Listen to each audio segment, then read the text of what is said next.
sifat suara Nabi Muhammad. Belum nih? Belum. Kemarin baru ngomongin kan? Teringat? Kemarin teringat sama buang kotoran. Iya. Sifat suara sekarang. An Anas bin Malik radhiyallahu anhu, ma ba'atsallahu nabiyyan illa husnul wajh. Husnul sawt. Fa kana nabiyyukum sallallahu alaihi wasallam ahsanuhum wajhan wa ahsanuhum sawtan. Wa kana sawtu Rasulillah yablughu haitsu la yablughu sawtu ghairihi. Dari Anas bin Malik diriwayatkan ini dari Imam Baihaqi. Beliau mengatakan tidaklah Allah mengutus nabi kecuali mesti mukanya ganteng-ganteng. Jadi yang namanya nabi pasti ganteng. Ya. Apalagi husnul saut, suaranya bagus, indah. Nggak ada serak, nggak ada itu cempreng kalau kita. Bagus aja, sedap kalau orang dengerin. Fakana nabiyukum, maka dikatakan nabi kamu itu sallallahu alaihi wasallam ahsan wajhan, waktu lahir nabi yang paling ganteng semekah. Ya. Dan yang paling indah suaranya. Nabi itu waktu masih mudanya, kalau pas datang ke Ka'bah, kan di sering Ka'bah tuh rumah orang-orang kaya, di antaranya Khadijah. Ya, setiap dia datang orang perempuan ribut, si ganteng lewat, kalau segitu. Dia ngeliatin, kalau kayak Nabi Yusuf kan, Nabi Yusuf kan cuman Allah kasih tunjukkan kegantengannya, saking gantengnya, cuman disuruh lewat orang perempuan kasih apa sampai dia melongo, kaget melongo. Kayak kesambet weh, longo aja kalau masih gitu. Ya. Sampai kena tuh pisau tangannya, dikaget baru. Nabi ini dikatakan 2 kali lipat Nabi Yusuf. Ganteng. Makanya aku dari repot kalau si ganteng lewat tuh. Ribet orang. Sama kayak si orang yang kita rambut, kalau ada yang ganteng, kalau ganteng kayak yang perempuan. Ya Allah, orang tuh cakep amat, si cakep lewat kalau gitu. Modelnya begitu. Fitratul insan. Suka sama yang ganteng sama yang cakepin. Udah fitrah sudah. Ya, seperti itu. Dulu ada orang ke Mesir, dari Indonesia maksudnya, ini orang sini nggak ada yang jelek, kayak ganteng-ganteng banget tuh laki, katanya. Perempuan bagus kan. Menurut dia karena baru kaget lah sono. Emang bagus-bagus kan. Apalagi emang Arab kulitnya paling baik, emang. Paling bagus dia sudah. Ya seperti itu. Dan suaranya indah. Wa kana sautu Rasulillah, dikatakan suara Nabi Muhammad itu sampai ke tempat yang orang-orang nggak sampai. Bagaimana maksudnya? Jauh. Ya. Diriwayatkan Ibnu Hajar fil Fathul Bari, ya, dari An-Barra radhiyallahu anhu qala khatabana Rasulullah sallallahu alaihi wasallam hatta asma'al awatiq fi khudurihinna. Katanya Barra, Nabi khutbah itu orang-orang di rumah itu di kamar-kamar bisa dengar suara Nabi Muhammad SAW. Nabi khutbah di masjid, rumah-rumah itu bisa dengar suara Rasulullah SAW. Dari apa jauhnya suara. Itu emang orang-orang soleh dulu begitu emang. Ikut dari cipratan dari Nabi Muhammad SAW. Di antaranya Kuitang. Dari tahun 30-an tuh yang datang udah ribuan. Lo kira ada mic? Habib Hussein bin Muhammad Al-Haddad Tegal tuh. Oh yang datang aja 10.000. Nggak pakai mic. Semua yang hadir denger dia ngomong. Gimana? Allah kasih kelebihan. Yang Allah katakan di hadits qudsi, kalau senantiasa hambaku mendekatkan diri kepada yang kuwajibkan, selalu jamaah sholatnya. Kan berganti namanya puasa sunnah. Kemudian terus nanti saya mendekati dengan nafilah sunnah-sunnah, puasa sunnah, qobliyah, ba'diyah, dan sebagainya. Dan amal perbuatan yang lain-lain yang sunnah. Pakai sendal kanan dulu, buka kiri dulu, baju itu kan sunnah semua tuh. Ya, baca doa sembari masuk kamar mandi, keluarga bangun tidur dulu, itu kan mendekati diri dengan sunnah. Sampai aku cintai dia. Kalau aku cinta, matanya aku berikan yang aku lihat.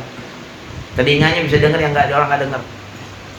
Suara pun kayak tadi, suara pun bisa yang orang nggak mungkin nyampe, dia bisa nyampe suaranya. Sebabnya apa? Kalau udah Allah cinta dijadikan seperti itu. Ya, bersih hatinya, Bawaannya itu Raufur Rahim, rahmah. Orang bejat kesian dia. Orang nggak ngerti agama ya jadi modelnya begini, orangnya rahmat melulu sini. Gua 4 cuman kesian dia orang, ya Allah dikasih doa. Karena rahmah. Kalau nggak ada rahmah, nggak bakal ditengok. Gua nggak demen sama dia. Gua nggak mau datang. Apaan lo? Gila apa ya? Kamar tua aja nggak pernah datang. Mau ngapain datang tempat dia? Gitu tuh. Tapi kalau rahmah, kesian dia, emang jahil. Mungkin ada psikolog yang psikologis nggak bagus mungkin, atau minder, kelebihan mindernya. Ya, itu bisa saja kan. Jadi kalau ada rahmat, punya rahmah itu, makanya ulama-ulama walaupun dibenci, dimusuhin karena hatinya banyak rahmah, tetap aja tinggal-tinggal didatengin. Kenapa sebabnya? Hatinya sudah penuh dengan rahmat Allah Subhanahu wa taala. Ya seperti itu. Jadi beda. Makanya ulama-ulama selalu doain yang musuhin, didoain, tetap terus diajakin pelan-pelan. Mau dipukul masih ngajak juga, begitu. Kalau kita kan ya kagak mau ngapain, lo kagak mau anak ayah, udah kita tinggal kalau gitu. Mungkin begitu. Beda kelasnya. Ya. Kayak kira SMP saya kelas sedikit langsung tonjok sama orang. Kalau sedikit mau berantem. Kalau udah umur kan nggak lain. Dia lebih ketahan kan. Udah ngerti soalnya. Bisa paham, ya gitu. Jadi mereka-mereka ke Kuitang itu pidato kedengeran tuh pada yang jauh-jauh. Ente kalau ke Bogor aspek tuh, saya datang di mana tuh? Dari Ciawi, apa sih Pakom apa? Yang hadir ratusan orang, nggak pakai mic. Ablang mana kedengeran yang di luar. Duduk aja namanya, ajib lah. Yang baca kan sendiri di depan, nggak pakai mic. Di dalam begini, kira-kira ke sono 10-20 rumah kedengeran nggak? 10 rumah. Nggak bakal denger, yang datang banyak. Longo aja diem. Kan dia bacaan sendiri. Tapi kalau yang begini nih, yang kayak nanti banget satu orang, dia denger semuanya yang dia baca. Allah kasih kelebihan, sebabnya Allah sudah cinta sama orang tersebut. Ya. Kalau Aisyah radhiyallahu anha, jalasa sallallahu alaihi wasallam yaumul jumu'ah ala al-minbari faqala lin-nas ijlisu. Fa sami'a Abdullah bin Rawaha wa huwa fi Bani Tamim. Fa jalasa fi makan. Kata Aisyah, Nabi pernah hari Jumat duduk di atas mimbar. Ya. Dia ngomong sama orang-orang yang masih berdiri, kan zaman dulu kan masih badu, orang belum ngerti. Pagi Jumat ada tukang dagang, dulu tinggalin Nabi Muhammad. Lu bayangin coba. Lagi khutbah Jumat, ya. Ada pedagang datang, bubar, nyari ke belanjaan. Itu bayangin coba, orang belum ngerti hukum kan bertahap dulunya. Hukum itu bertahap. Lagi ngaji, ada tukang obrolan lewat, bubar. Tinggal sedikit doang. Allah larang.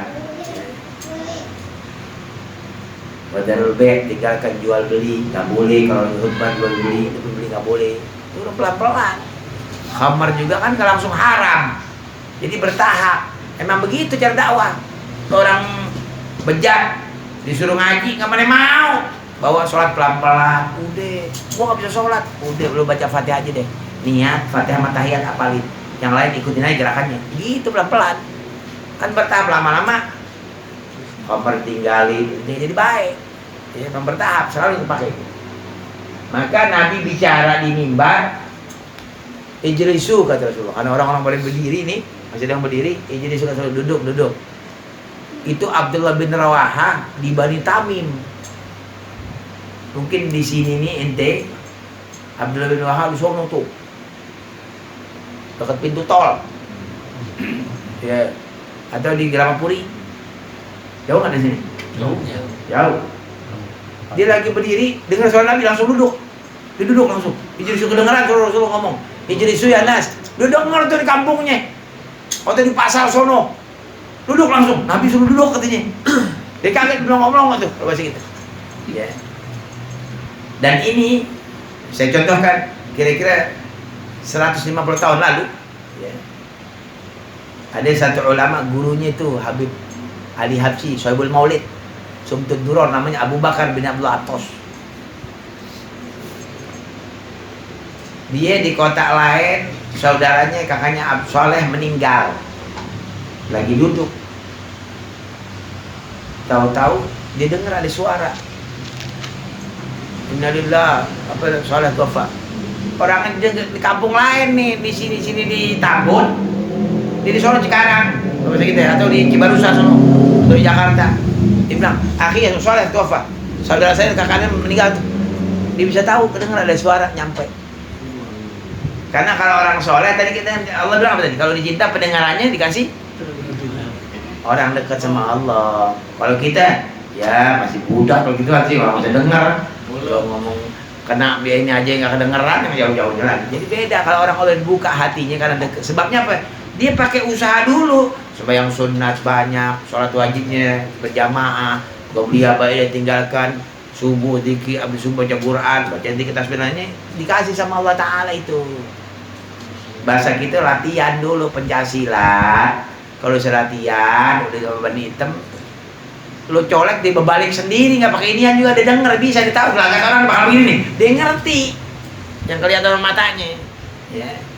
Nah orang-orang soleh juga bisa Allah kasih dia yang Allah janjikan tadi kalaupun dia minta bakal dikasih emang udah janji Allah Ta'ala terbukti mah ada gua contohnya dimasukkan di Al-Quran tuh Asib bin Barakhiyah umatnya Sulaiman ketika ditanya siapa yang bisa bawa Balqis itu arasnya jin ifrit aneh kata jin ifrit jin, ya. Sebelum ente bangun dari tempat ente ke kamar, anda udah bisa ambil. Yang satu yang alim dikasih ilmu sama Allah Taala, ya, takwa sama Allah Taala. Saya sebelum ente nengok atau berkedip mata ente, anda udah bisa bawa. Habis ngomong langsung ada tuh tempatnya. Ya, begitu dimasukkan di dalam Al-Quran. Jadi kalau Allah cinta dikasih kelebihan ilmu tersebut. Ya. Sebelum ngedip. Iya, jadi kasih ilmu yang orang nggak dikasih, nggak masuk akal. Nabi Muhammad tuh kan Mi'raj, apa Isra, kemana ke Palestina. Sebentar, ente kira umat ini nggak ada yang begitu? Ada. Terus main di Mekah udah ada lagi. Teman ke kamar doang, atau ke Mekah ada bukan nggak ada, banyak. Dan yang saksi saya pun banyak yang saksiin. Aneh ketemu antum, kata gua ketemu Fulan di sini. Apa lo? Orang ngajar kok kemarin ada di orang di nggak pernah. Aneh kan muridnya aneh ada. Lu mau dari mana? Aneh udah tawaf. Ngobrol lagi dia. Ayo coba. Ya. Jadi ada bukan nggak ada kalau Allah cinta itu begitu sih. Cuman berat ya kayak tadi. Ngaji nggak lolos, qobliyah ba'diyah bagus, sholatnya jamaah, khusyuk. Nah kita sholat aja ngambang mulu. Ya otaknya kemana-mana, wallah. Kadang-kadang witir, kadang-kadang kagak. Iya, lewat. Padahal witir enak lewat-lewat. Quran kadang baca sedih banyak, kadang-kadang kadang lewat, banyak lewat jangan malam Jumat doang. Malam Jumat kahfi aja orang lewat. Juga. Jadi kayak begitu. Nabi dengar banyak ulama-ulama tadi yang dikatakan apa al-ulama warasatul anbiya, ya. Itu mereka dapat nih kayak bisa ngomong tapi orang dengar banyak 10.000 orang kedengeran semua. Dan itu akeh terjadi bukan nggak terjadi. Nggak masuk akal. Ya akal ini nggak nyambung. Akal kita nggak nyambung. Nggak usah jauh-jauh yang ilmu begitu. Ilmu kayak Mick Jagger deh, yang bongkar-bongkar mobil, dia cepet gitunya setengah mati. Karena belum dapat, belum mengerti atau tidak mengerti. Ya. Kadang-kadang yang ngerti ngomong kayak orang ngerti. Lalu berkata Abdurrahman bin Mu'ad at-Tamimi radhiyallahu anhu khataban Rasulullah bi Mina. Faqad asma'na hatta inna kunna nasma' ma yaqulu wa nahnu fi manaziliha. Fi manaziliha. Abu Dawud dalam sunannya Kitabul Manasik katanya Nabi Abdurrahman bin Abdul Mu'ad Nabi Muhammad khutbah di Muna habis haji. Bisa di Muna tuh. Lalu kata Allah kasih pendengaran kita sampai kita di rumah pun bisa dengar perkataan Nabi Muhammad SAW. Gimana coba? Ya. Makanya orang mereka tuh beriman betul-betul emang kelihatan dia orang beriman. Ente ada wali Allah aja sunnah tuh orang bener-bener emang lihat soalnya keramatnya bagaimana, murah hatinya bagaimana. Jadi mereka pun emang yakin betul, emang lihat kelebihan Rasulullah. Tangannya wangi sudah lihat sendiri, ngomongnya akhlak bagus, sedekahnya jangan ditanya. Ya. Yang anting-antingnya mereka lihat semua. Pohon dilihat, tahu-tahu ada onta yang di Maulid Tiba tuh. Ya. Onta datang, ada onta ngamuk. Kenapa? Mau dipotong. Pas mau dipotong kok ngamuk-ngamuk tuh. Apa yang punya ketakutan? Orang mau tuh ketakutan. Sampai kedengaran Rasulullah. Nabi dikatakan masuk ke tempatnya kandangnya. Itu onta, Nabi masuk langsung cium kaki Nabi Muhammad SAW. Orang lihat. Nabi keluar katanya. Ini onta ngadu sama aneh tadi kata Rasulullah. Ente suruh kerja banyak, intenya pelit ngasih makannya dikit. Kerja banyak, ngasih makan, bawa barang banyak ngasih makan dikit. Udah gitu mau langsung boleh potong. Kata yang dia ngadu sama engkau. Iya, betul, iya mang. Kata dia kalau kita nggak jadi potong, nggak jadi potong gara-gara ngadu sama Rasulullah tuh. Ya. Mulai hari ini nih otak aneh nggak kasih kerja, nggak buat barang. Aneh di mana? Aneh kasih makan doang. Kenapa? Malu dia gantian. Tadi mau nggak jadi, kenapa? Ngadu ke Nabi Muhammad. Tulis mulai tiba ada. Ngadu ke Nabi Muhammad terus dilepaskan.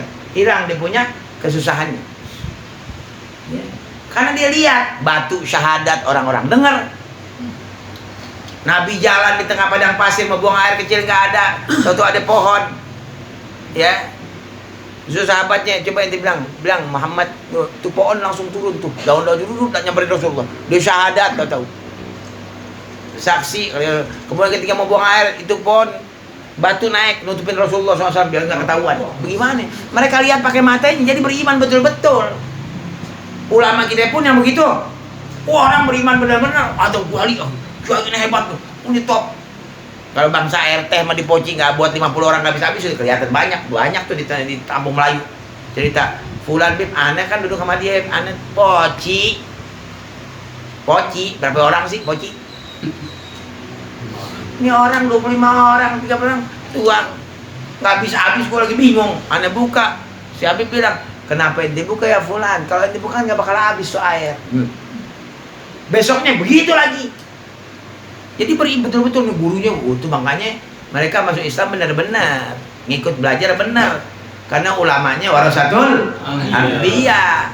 Kalau gua kan cuma modal bahasa Arab doang, kadang manteng, kena angin dikit singit, gitu modelnya, kelayangan putus. Ya, makanya Allah mahdi Allah mahdina biman ada minta hidayat seperti itu. Jadi kalau kita kan kurang lebih dia orang 3 hari khatam, sholat sunat jangan ditanya. Kadang banyak manusia 2 rakaat, kita berapa? Dia kadang malas, witir kadang lewat, ya begitu deh. Dari mana nasib, repot kan bahasa kita. Ya, mesti makan kan berusaha. Jadi yang kayak begitu dikatakan ulama ummati ka'ambiya bani. Kata Rasulullah, ulama umat seperti kedudukan nabi-nabi Bani Israel. Gitu kedudukan. Jadi punya kelebihan dia orang. Yang mereka yang kita saksikan, yang mereka masuk Islam kemana-mana, emang dilihat kelebihannya. Ya. Habib Idris bin Salim Al-Jufri itu Palu. Ketika mau khutbah Jumat, karena kan di sono kan mesti nyebrang dari Pulau Seribu. Ombak lagi gede, nggak bisa bingung. Dia tepak tuh. Apa namanya? Lautnya, menurut muridnya. Dilihat sendiri sama yang nganter. Ente tenang, ya bahar. Uskut tenang, ente tenang. Ane mau jawab, kalau enggak ente tenang, ane bakal tuntut di yaumul qiyamah sama Allah Ta'ala. Habis ngomong terus reda tuh ombak. Di jalan naik laut diberang. Ulama dulu. Ya, begitu ulama asli itu. Jadi yang kayak begitu kelihatan. Bukan nggak kelihatan. Kayak Habib Rizik ditembak tuh. Kan kelihatan tuh. Langsung ada wali bilang, begitu orang. Orang lihat sendiri, berhenti tok jatuh. Emang begitu modelnya. Dia suka sedekah karim orangnya. Terima semuanya orang kafir ahlan sahlan begitu mah ulama asli. Ya, nggak ada urusan, nggak takut sama umat lain. Ya, seperti itu. Jadi mereka dakwah tuh yang kemarin dari Arab, kemarin naik perahu kecil, pindah ke Cina, dari Cina ke India, dan ke India langsung kemarin muter terus keliling dunia. Menayam Nabi Muhammad SAW. Mereka semuanya itu yang muslim-muslim dakwah. Jadi Allah kasih kelebihan, jangan heran. Kok bisa ya naik kapal kecil apa ke luar negeri jauh banget. Cuma dakwah doang, nggak dikasih amplop lagi, lo bayangin coba. Emang kayak sekarang kasih amplop. Zaman dulu mana ada amplop. Kadang-kadang kayak Habib Ali Kuitang tuh, dia bawa buat orang kampung yang dimasukin tempat dia. Bayangin coba. Ya. Jadi kayak begitu haula. Ya, lebih manfaatnya diberikan ini. Jadi mereka ini diantaranya itu yang bicara kan ada Habib Husin Tegal, Gali Kuitang, ya. Bicara orang banyak tapi mereka semuanya bisa. Nah, jadi cipratan dari Nabi Muhammad SAW. Lalu sedikit lagi, diriwayatkan Imam Baihaqi dari Nubuwah Ya, ana Ummu Hani qalat kunna nasma' qira'ah Rasulullah fi jawfil lail indal Ka'bah wa ana ta'ala al-arish. Katanya Ummu Hani, ana dengar, kita tuh dengar bacaan Nabi Muhammad di waktu malam di depan Ka'bah, kita di kamar di rumah kedengeran bacaan so enak banget merdu. Padahal tapi yang dengar umumnya orang muslimin, mukminin. Orang kafir mah budak. Yang dengar orang beriman, sama kayak keringat Nabi yang bisa cium tuh. Orang mukmin yang dapat kelebihannya. Orang kafir emang diharamkan bau-bau jorga. Seperti itu. Bahkan Rasulullah kata apa? Istadaqah. Tapi kalau untuk khutbah tuh terkadang istadaqah.